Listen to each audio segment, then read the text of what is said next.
നമസ്കാരം. മലയാളി വാർത്ത ഇൻസൈഡിലേക്ക് സ്വാഗതം. കോൺഗ്രസിന്റെ തന്നെ പ്രത്യേകിച്ചും യൂത്തന്മാരുടെ തീപ്പൊരി നേതാവാണ് ഷാഫി പറമ്പിൽ MP. പാലക്കാട് അദ്ദേഹത്തെ എങ്ങനെയാണ് താലോലിക്കുന്നതെന്നുള്ളത് നമുക്കറിയാവുന്നതാണ്.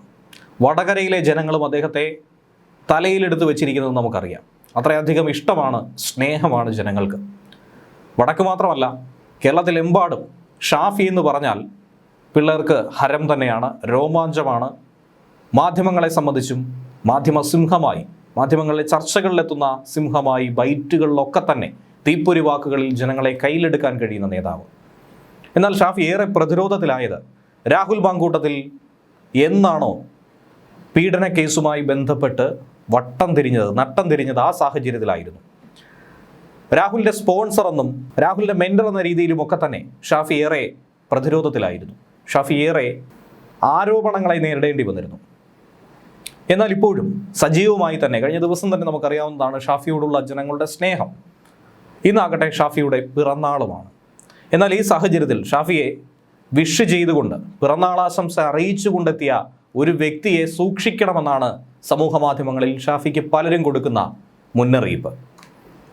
വടകര MP ആയ ഷാഫി പറമ്പിലിന് പിറന്നാളാശംസ കൊടുത്തത് മറ്റാരുമല്ല, നടിയും രാഹുലിനെതിരായിട്ടുള്ള ആരോപണങ്ങളുടെ കുന്തമുന തിരിച്ച റിനി ആൻ ജോർജുമാണ്. ഫേസ്ബുക്കിലൂടെയാണ് റിനി ഷാഫി പറമ്പിലുമായി ചേർന്ന് നിൽക്കുന്ന ചിത്രം സഹിതം ഒരു പോസ്റ്റ് പങ്കുവച്ചിരിക്കുന്നത്. എന്താണ് ഈ പോസ്റ്റിൻ്റെ ലക്ഷ്യമെന്നാണ് ഇതിന് പിന്നാലെ പലരും കമൻറ്റ് ചെയ്യുന്നത്. പല കമൻറ്റുകളും വായിക്കാൻ പോലും കൊള്ളില്ല എന്നുള്ളതാണ് യാഥാർത്ഥ്യം. കടുത്ത സൈബർ ആക്രമണം. ഹാപ്പി ബർത്ത്ഡേ ഡിയർ ഷാഫിക്ക എന്നാണ് റിനി കുറിച്ചിരിക്കുന്നത്. ഇതിന് പുറകെയാണ് റിനിക്കെതിരെ രൂക്ഷമായ സൈബർ ആക്രമണം ഉണ്ടായത്. എൻ്റെ ഷാഫി അടുത്ത ഏതോ പണിയുമായി വരികയാണേ, സൂക്ഷിച്ചോളൂ എന്നാണ് ഈ പോസ്റ്റിന് താഴെ വന്നിരിക്കുന്ന കമൻറ്റുകൾ. ഇന്ന് ഷാഫിയുടെ ബർത്ത്ഡേ ആണെന്ന് ഷാഫിയെങ്കിലും അറിഞ്ഞായിരുന്നോ ഷാഫിക്ക എന്നാണ് ചോദിക്കുന്നത്. ഷാഫിക്ക സൂക്ഷിച്ചില്ലെങ്കിൽ മാനവും പോവും, MP സ്ഥാനവും പോവുമെന്നാണ് മറ്റു ചില കമൻറ്റുകൾ. ചിലതൊക്കെ വായിക്കാൻ പോലും കൊള്ളില്ല എന്നുള്ളതാണ് യാഥാർത്ഥ്യം. പ്രത്യേകിച്ചും രാഹുലിൽ നിന്ന് ഹൈക്കോടതി ക്ലീൻ ചീറ്റ് നൽകിയിരിക്കുന്ന, ജാമ്യം നൽകിയിരിക്കുന്ന സാഹചര്യത്തിൽ കൂടിയാണ് റിനിയുടെ ഫേസ്ബുക്ക് പോസ്റ്റ് എന്നുള്ളതും ശ്രദ്ധേയമാണ്. അതോടൊപ്പം മറ്റൊരു കാര്യം, രാഹുലിനെ സംബന്ധിച്ച് ചെയ്തത് തെറ്റുകളല്ല എന്ന രീതിയിൽ കോടതിയുടെ ഭാഗത്ത് നിന്ന് തന്നെ പരാമർശം ഉണ്ടായിരിക്കുന്നു. ഇരു കൂട്ടരും അറിഞ്ഞു നടത്തിയ ഒരു ബന്ധം, അത് ഒരു ഘട്ടത്തിൽ ബന്ധം പിരിയുമ്പോൾ, പിണങ്ങുമ്പോൾ എങ്ങനെയാണ് അത് പീഡനമായി മാറുന്നത് എന്നുള്ള വളരെ പ്രസക്തമായൊരു ചോദ്യം. അതോടൊപ്പം തന്നെ സുപ്രീം കോടതിയുടെ മുൻകാല നിരീക്ഷണങ്ങൾ, ഇതൊക്കെ ചൂണ്ടിക്കാട്ടി രാഹുലിന് ഏറെ അനുകൂലമായ ഒരു ദിവസമായിരുന്നു ഇന്നത്തേത്. സമൂഹ മാധ്യമങ്ങളിലൂടെയും മറ്റും നേരിട്ട് വരുന്ന ഭീഷണികൾക്ക് മറുപടിയുമായി രാഹുലിനെതിരെ ആദ്യം വെളിപ്പെടുത്തൽ നടത്തിയത് നടി റിനി ആൻ ജോർജ് ആയിരുന്നു. റിനി ഏറെ ശ്രദ്ധിക്കപ്പെട്ടതും ഈ ഒരു വിഷയത്തിലൂടെയായിരുന്നു. നടി എന്ന രീതിയിലല്ല, മറിച്ച് രാഹുലിനെതിരെ ആരോപണം ഉന്നയിച്ച ഹൂ കേഴ്സ് എന്ന വാക്കുപയോഗിച്ച് രാഹുലിനെ ഏറെ പെടുത്തിയ ഒരു വ്യക്തി കൂടിയായിരുന്നു നടി. ഇപ്പോഴും രാഹുലിനെതിരെ നിരവധി ആരോപണങ്ങൾ ഉന്നയിക്കുന്നുണ്ട്.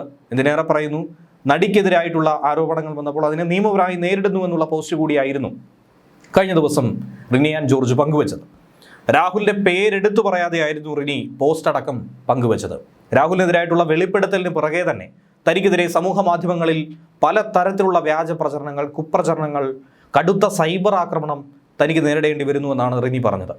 അതിജീവിതകൾക്ക് വേണ്ടി സംസാരിച്ചതിൻ്റെ പേരിൽ കൊല്ലാനാണ് തീരുമാനമെങ്കിൽ മരിക്കാൻ പോലും തനിക്ക് മടിയില്ല എന്നായിരുന്നു റിനി നിലപാട് സ്വീകരിച്ചത്. ആരോപണം ഉന്നയിച്ചതിന് പിറകെ തൻ്റെ വസ്ത്രധാരണത്തെയും ചിരിയെയും പോലും അപഹസിക്കുന്നു, പരിഹസിക്കുന്നു. താനൊരു മോശം സ്ത്രീയാണെന്ന തരത്തിൽ പ്രചരിപ്പിച്ചു. പണം വാങ്ങി ഗൂഢാലോചന നടത്തിയെന്ന് ആരോപിക്കുന്നു.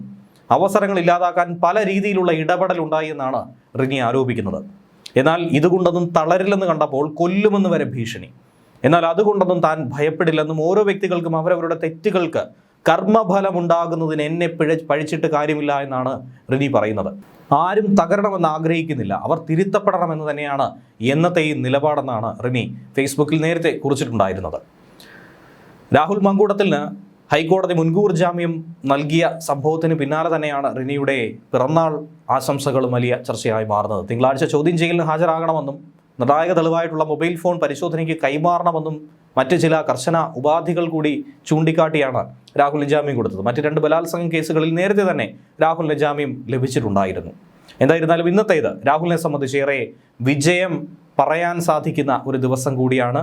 രാഹുലിൻ്റെ അടുത്ത നീക്കങ്ങൾ എന്തായിരിക്കുമെന്നുള്ളതാണ് ഏറെ ആകാംക്ഷയോടുകൂടി കേരള രാഷ്ട്രീയം ഉറ്റുനോക്കുന്നത്. രാഹുൽ മാങ്കൂട്ടത്തിൻ്റെ കേസുമായി ബന്ധപ്പെട്ട് ഹൈക്കോടതി പിന്നീട് നടത്തിയിരിക്കുന്ന നിരീക്ഷണങ്ങളുടെ വിശദാംശങ്ങൾ ഈ ഘട്ടത്തിൽ പുറത്തു വരികയാണ്. ആ നിരീക്ഷണങ്ങളൊക്കെ തന്നെ പരിശോധിക്കുമ്പോൾ കോടതി പറഞ്ഞിരിക്കുന്ന കാര്യങ്ങളിൽ ചില വസ്തുതകളുണ്ട്. ഇത്രയും കാലം മാധ്യമങ്ങളിലൂടെയും മറ്റും പുറത്തു വന്നതല്ല, സൈബറിടത്ത് പലരും കുറിച്ചതല്ല. യഥാർത്ഥ വസ്തുത ഒരു നാൾ മറനീക്കി പുറത്തു വരുമെന്ന് രാഹുൽ അന്ന് പറഞ്ഞപ്പോൾ അതിന് മറുപടി പറയാൻ രാഹുൽ വേണ്ടി വന്നില്ല. കോടതി തന്നെ കൃത്യമായി പറഞ്ഞിരിക്കുന്നു. അതിൽ ആർക്കും തന്നെ സംശയം ഉണ്ടാകേണ്ടിയിരിക്കുന്നില്ല. ആരും തന്നെ സംശയിക്കില്ല എന്നുള്ളത് യാഥാർത്ഥ്യമാണ്. കാരണം പുറം ലോകത്ത് ആരും തന്നെ അറിയാത്ത വളരെ രഹസ്യമായ തെളിവുകളടക്കം വിശകലനം ചെയ്ത ശേഷമാണ്, ആ ചാറ്റുകളും ഡിജിറ്റൽ തെളിവുകളും ഒക്കെ തന്നെ കണ്ടതിന് ശേഷമാണ് കോടതി ഈ കാര്യം പറഞ്ഞിരിക്കുന്നത്. ഒരു ബന്ധം തകർന്നാൽ അതെങ്ങനെയാണ് പീഡനമാകുന്നത്? സ്നേഹത്തിലായിരിക്കുന്ന സമയത്ത് ഉഭയസമ്മതപ്രകാരം ലൈംഗിക ബന്ധത്തിൽ ഏർപ്പെടുന്നു. പിന്നീട് വൈരാഗ്യം വരുമ്പോൾ, ബന്ധം പിരിയുമ്പോൾ അത് പീഡനമാക്കി മാറ്റുന്നു. ഒന്നല്ല, ഒന്നിലധികം 100 കേസുകൾ ഇതിനോടകം തന്നെ രാജ്യത്തെ പല കോടതികളിലും ഇതിന് സമാനമായി എത്താറുണ്ട്. സുപ്രീം കോടതി പോലും ഈ അടുത്തും കർശനമായി പറഞ്ഞിട്ടുള്ള വിഷയമുണ്ടായിരുന്നു. ഒരിക്കലും വിവാഹിതയായ സ്ത്രീക്ക് വിവാഹ വാഗ്ദാനം നൽകി പീഡിപ്പിച്ചുവെന്ന് പരാതി നൽകാൻ കഴിയില്ല എന്ന് പോലും. അപ്പോൾ അത്തരത്തിലുള്ള സംഭവങ്ങൾ വീണ്ടും ആവർത്തിക്കുന്നു. അതിൻ്റെ ഇരയായി രാഹുൽ മാങ്കൂട്ടത്തിലും മാറിയോ? അതാണ് കോടതിയുടെ നിരീക്ഷണത്തിലൂടെ ഇന്ന് പലരും ചർച്ച ചെയ്യുന്നത്. രാഹുൽ മാങ്കൂട്ടത്തിൻ്റെ ഒന്നാമത്തെ പീഡന പരാതിയിലും ഹൈക്കോടതി എന്തായിരുന്നാലും ജാമ്യം അനുവദിച്ച് നൽകിയത് ലൈംഗിക ബന്ധം ഉഭയസമ്മത പ്രകാരമാണ് എന്ന് സൂചിപ്പിച്ചുകൊണ്ടായിരുന്നു. മുൻകൂർ ജാമ്യ ഉത്തരവിൽ അത് പ്രതിപാദിക്കുന്നുമുണ്ട്. പരാതിക്കാരിയും രാഹുലും തമ്മിലുള്ള വാട്സപ്പ് ചാറ്റുകൾ അടക്കം പരിശോധിക്കുമ്പോൾ ആർക്കും മനസ്സിലാകുന്നൊരു കാര്യമേ ഉള്ളൂ. ഇവർ തമ്മിൽ സ്നേഹബന്ധമായിരുന്നു, അടുപ്പമായിരുന്നു, ഉഭയസമ്മത പ്രകാരമുള്ള ലൈംഗിക ബന്ധമായിരുന്നു. അതിനപ്പുറത്തേക്കൊന്നുമില്ല. അതൊരു പീഡനമായി നോക്കിക്കാണാൻ കഴിയുന്നില്ല. അതൊരു ബലാത്സംഗമല്ല എന്നും ഇതിലൂടെ മനസ്സിലാക്കുന്നു. ക്രൂരമായ പീഡനത്തിനിരയായ ഒരാൾ എങ്ങനെയാണ് പിന്നെയും പിന്നെയും അതേ വ്യക്തിയുടെ അടുത്തേക്ക് പോകുന്നത്? ആർക്കും തന്നെ വിശ്വസിക്കാൻ കഴിയാത്തൊരു സംഭവമായി ഇത് മാറുന്നുവെന്നാണ് പറയുന്നത്. ഹൈക്കോടതി ഉത്തരവിൽ പറയുന്നത് ബന്ധം തകരുമ്പോൾ അത് പീഡന കേസായി മാറ്റുന്ന ഇത്തരത്തിലുള്ള പ്രവണതകൾ അത് ശരിയല്ലെന്നും ഇക്കാര്യം ഒരു തരത്തിലും അംഗീകരിക്കാൻ കഴിയില്ലെന്നുമാണ് ജസ്റ്റിസ് കൗസർ എടപ്പകത്തിൻ്റെ ഉത്തരവിൽ പറയുന്നത്. ഗർഭചിത്രം നടത്തിയെന്ന് പറയുന്നു, അത് രാഹുൽ ചെയ്യിച്ചു എന്ന് പറയുന്നു. അത് വളരെ ഗുരുതരമായ കുറ്റമായി മാധ്യമങ്ങളിലടക്കം ചൂണ്ടിക്കാട്ടിയത് കോടതിയിൽ ഉറപ്പായും രാഹുലിന് പണി കിട്ടുമെന്ന് പലരും വിലയിരുത്തിയത്. എന്നാൽ കോടതി പറഞ്ഞത് ഇങ്ങനെയാണ്: ഗർഭചിത്രം പരാതിക്കാരിയുടെ സമ്മതത്തോടു കൂടിയാണ് നിലവിൽ സംഭവിച്ചിരിക്കുന്നതെന്നാണ് വിലയിരുത്തുന്നത്. രാഹുൽ എന്ന ഒരു മനുഷ്യൻ, ഒരു വ്യക്തി മാത്രമായി നിർബന്ധിച്ച് നടത്തിയതല്ല. വാട്സപ്പ് ചാറ്റുകളിലൂടെ അക്കാര്യങ്ങൾ അങ്ങനെയാണ് മനസ്സിലാക്കേണ്ടത്. ഇനി പുറത്തു വന്ന ഓഡിയോ ക്ലിപ്പുകൾ, ഫോൺ കോളുകൾ അതെന്താണെന്ന് ചോദിച്ചാൽ അതിൽ രാഹുലിനെതിരായിട്ടുള്ള വിഷയങ്ങൾ മാത്രം, അവർ തമ്മിൽ പിണങ്ങുന്ന സാഹചര്യത്തിലോ വഴക്കിടുന്ന സാഹചര്യത്തിലോ ഉള്ള ഒരു ഭാഗം സംഭാഷണം മാത്രമാണ് പുറത്തുവിട്ടിട്ടുള്ളത്. മുഴുവൻ സംഭാഷണം തൻ്റെ പക്കലുണ്ടെന്ന് രാഹുൽ പറയുന്നു. മുഴുവൻ വിവരങ്ങൾ തൻ്റെ പക്കലുണ്ടെന്ന് രാഹുൽ പറയുന്നു. അതല്ല എങ്കിൽ ഈ പുറത്തു വന്ന വോയിസ് നോട്ടിൽ പൂർണ്ണമായി അതെന്തുകൊണ്ട് പുറത്തു വിടുന്നില്ല? പൂർണ്ണമായി എന്തുകൊണ്ട് കേൾപ്പിക്കുന്നില്ല? കേൾക്കേണ്ടത് മാത്രം പുറത്തുവിട്ട് മാധ്യമങ്ങളിലൂടെ അതിജീവിതയ്ക്ക് അനുകൂലമായ ഒരു നരേറ്റീവ് രാഹുലിനെതിരെ ഒരു രാഷ്ട്രീയ ആയുധമാക്കി ഇതൊക്കെ മാറ്റിയെടുത്തോ? ഇങ്ങനെയുള്ള സംശയങ്ങളാണ് കോടതി നിരീക്ഷണത്തിന് ശേഷം ഇവരും ഉയർത്തുന്നത്. രാഹുലിൻ്റെ സുഹൃത്താണ് യുവതിക്ക് ഗർഭചിത്രത്തിനുള്ള മരുന്ന് കൊടുത്തത്, ശരിയാണ്. ഇത് യുവതി ആവശ്യപ്പെട്ട അനുസരിച്ചാണ് എത്തിച്ചു നൽകിയതെന്നാണ് വാട്സപ്പ് ചാറ്റുകളിലൂടെ കോടതി പറയുന്നത്. ഒരിക്കലും രാഹുൽ നിർബന്ധിച്ചെത്തിച്ചതോ രാഹുലിൻ്റെ സുഹൃത്ത് നിർബന്ധപൂർവ്വം കഴിപ്പിച്ചതോ അല്ല.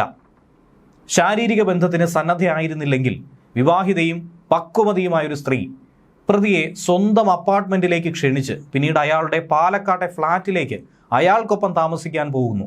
ഇതൊന്നും അങ്ങനെ വിശ്വസിക്കാൻ കഴിയുന്ന വിഷയമല്ല. ഏറെ ബുദ്ധിമുട്ടുള്ള ഒരു വിഷയമാണെന്നും കോടതി പറയുന്നു. മാത്രമല്ല, ഒന്നാം പ്രതിയായ രാഹുൽ മാങ്കൂട്ടത്തിലും പരാതിക്കാരിയും തമ്മിലുള്ള വാട്സപ്പ് ചാറ്റും, രണ്ടാം പ്രതിയും ഫെനി നൈനാനും യുവതിയും തമ്മിലുള്ള വാട്സപ്പ് ചാറ്റും ഒക്കെ ഇവർ തമ്മിലുള്ള അടുത്ത വ്യക്തിബന്ധത്തെയാണ് കാണിക്കുന്നത്. സൗഹൃദ ബന്ധമുണ്ടായിരുന്നുവെന്ന് സ്ഥാപിക്കുന്നതാണ്. സൗഹൃദമുള്ള ഒരാളെ ഇത്തരത്തിൽ പീഡിപ്പിച്ച് നിർബന്ധിച്ച് ഗർഭചിത്ര ഗുളിക കഴിപ്പിച്ച് മുന്നോട്ട് കൊണ്ടുപോയതായിട്ടുള്ളൊരു കേസായിട്ടല്ല കാണേണ്ടത്. ഏതെങ്കിലും വിധത്തിലുള്ള നിർബന്ധമോ ബലപ്രയോഗമോ ഒരു വേളയിലും ഉണ്ടായതായി പറയുന്നില്ല. അതൊക്കെ പരിഗണിക്കുമ്പോൾ 22/4/2025 പിന്നീട് 2025 മെയ് അവസാനവും നടന്ന സംഭവങ്ങൾ ഉഭയസമ്മത പ്രകാരമുള്ള ലൈംഗിക ബന്ധമാകാനാണ് സാധ്യതയെന്നാണ് കോടതി പറയുന്നത്. ഇനി രണ്ടാം പ്രതി കൊടുത്ത ഗുളികകൾ കഴിച്ചാണ് പരാതിക്കാരിക്ക് ഗർഭചിത്രമുണ്ടായത്. അത് തർക്കമില്ലാത്തൊരു വസ്തുതയാണ്. അത് വസ്തുത തന്നെയാണ്. രാഹുലിന്റെ നിർബന്ധത്തിന് വഴങ്ങിയാണ് ഗുളികകൾ കഴിച്ചതെന്നാണ് പരാതിക്കാരി കോടതിയിൽ പറഞ്ഞിരിക്കുന്നത്, പോലീസിൽ മൊഴി കൊടുത്തത്. ഗർഭം തുടരുന്നതിന് രാഹുൽ സന്നദ്ധനായിരുന്നില്ലെന്ന് ഗർഭചിത്രത്തിന് വിധേയയാകണമെന്ന് പരാതിക്കാരിയെ രാഹുൽ നിർബന്ധിച്ചിരുന്നെന്നും ഇരുവരും തമ്മിലുള്ള വാട്സപ്പ് ചാറ്റുകളിലും വ്യക്തമാണ്. പക്ഷേ രണ്ടാം പ്രതിയും പരാതിക്കാരിയും തമ്മിലുള്ള വാട്സപ്പ് ചാറ്റ് പരിശോധിച്ചാൽ അങ്ങനെ ഒരു നിർബന്ധപൂർവ്വം നടത്തിയ ഒരു സംഭവമല്ല. ഗർഭചിത്രത്തിന് പരാതിക്കാരി സന്നദ്ധയാണെന്നുള്ള സൂചന രണ്ടാം പ്രതിയുമായിട്ടുള്ള ചാറ്റിൽ കാണാൻ കഴിയുന്നുണ്ട്. അപ്പോൾ രാഹുലിനെ കുടുക്കാൻ വേണ്ടി പരാതിക്കാരി നടത്തിയ നാടകമാണോ? അതല്ലെങ്കിൽ ഒരു പ്രത്യേക സാഹചര്യത്തിൽ രാഹുലിന് കൂടുതൽ പ്രഷർ കൊടുക്കാൻ, സമ്മർദ്ദം ചെലുത്താൻ വേണ്ടി നടത്തിയ വിഷയമായിരുന്നു?